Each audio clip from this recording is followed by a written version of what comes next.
LSU at Auburn. Marco, what should bettors be looking at? Well, obviously, Auburn has one of the highest scoring offenses in the country.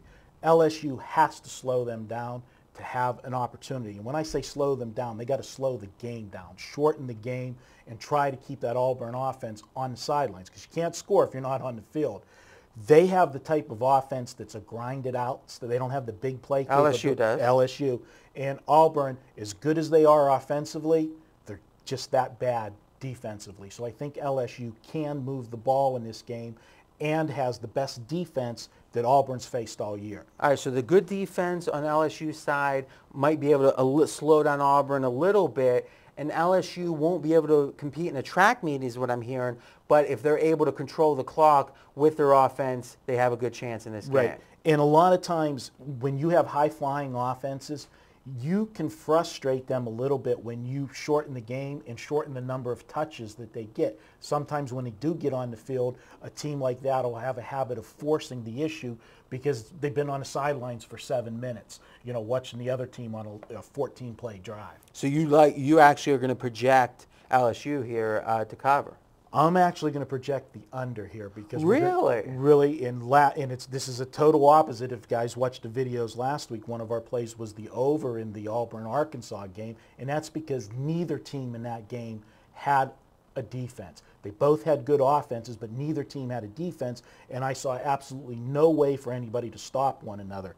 The fact that Vegas put this total out at only 52, which I think when you first look at it, given that there was 100 points scored last week in the Auburn game, this is going to have John Q. Public look to the over. So it felt trappy to you? Yes, it did. All right, and then you dug. Now, is it enough for you for a game to feel trappy and you just fade that, or do you dig in and try to get a rationale in the handicap? I dig into it, and as I set up the game plan of how I feel this game is going to go with the LSU game plan, it does dictate this game will be played in the 20s and keep this under the 52.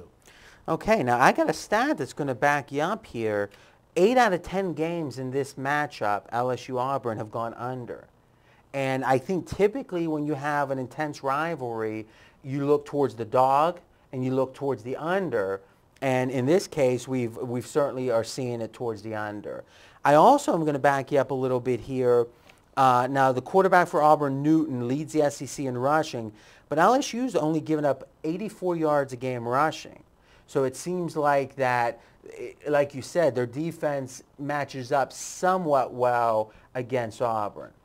Absolutely. In public perception-wise right now, this is hard to believe when you have two 7-0 teams, but the public still doesn't buy into LSU because LSU is one of those type of teams, kind of almost like an Ohio State. Their persona is they win ugly. They stay in games, they're tight games, and they win them late. And that's not flashy. I mean, 7-0 is great. You can't get any better than that. But this is a situation where Auburn scores the points. Everybody saw what they did last week, scoring the 60-some points. I will also tell you that a lot of those scores last week were set up. One was on a special teams kickoff, and there was 3 turnovers that set up quick scores. Now, it's interesting because this week you're actually out of step a little bit with Vegas. In the prior video, we talked about how you think Iowa's overrated. Vegas actually thinks they're underrated. Now, you're saying you think LSU's a little underrated, it sounds like, though Vegas believes they're significantly overrated. LSU in the BCS is 6. Vegas considers them in their odds makers poll 14. So, and again, having an opinion against the lines maker is how you actually get what you consider to be best bets. So you really are hanging your hat on that your take on LSU is stronger than the odds makers. Now let me ask you, you were telling me there's really 2 elements or multiple elements when it comes to a matchup. How good is this team in a vacuum, and how good does this team match up against the opponent? We've been talking about the matchup so far. LSU's D should do okay against Auburn. Do you think LSU in general is underrated, or do you think just fundamentally in this matchup they're going to perform better than expected? I think this matchup makes them going to have the ability to overperform Vegas's expectations. When's the last time? It's a little trivia. We rarely do it. When's the last time LSU was 7-0? If you had to guess. Probably 10 years or better. 1973. Wow. 2 national championships in the last 10 years, right? They beat Ohio State and they beat Oklahoma, and they weren't ever 7-0. That shocked me when I read that. That is mind-boggling. Little trivia moment this week. You got me there. All right, so other than, is there any other because we've been a little thin on the handicap, any other handicapping factors on this? I don't have anything else in this game. This so is one of those. It's really a trappy game that you think the defense of LSU matches up fine, and you think the LSU is going to be able to control the ball. It's that simple. It's that simple. My official play for the podcast. So give us your projection. Is Auburn winning the game 24-21. As I said, this game being played in the 20s, so we're going to go under as the official play. You like to talk correlated parlays a lot of times, and really, if LSU is going to be in this game, this is the type of game that it's going to be. So if you were talking, if you like LSU, take the under. If you don't like LSU, you're going to look at the over.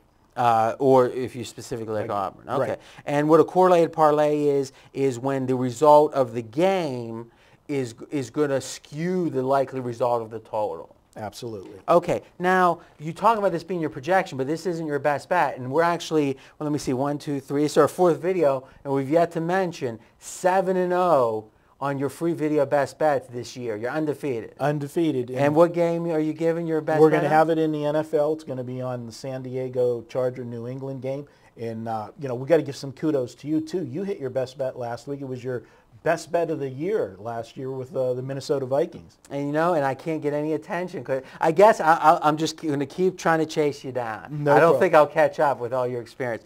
All right. Okay, so for those who want to get that the best bet in the NFL from Marco, it's going to be at pregame.tv. Now, we're going to continue the conversation about this game in the comments section with Marco and me. And next up, we're going to be talking about our last college game this week, Oklahoma at Missouri.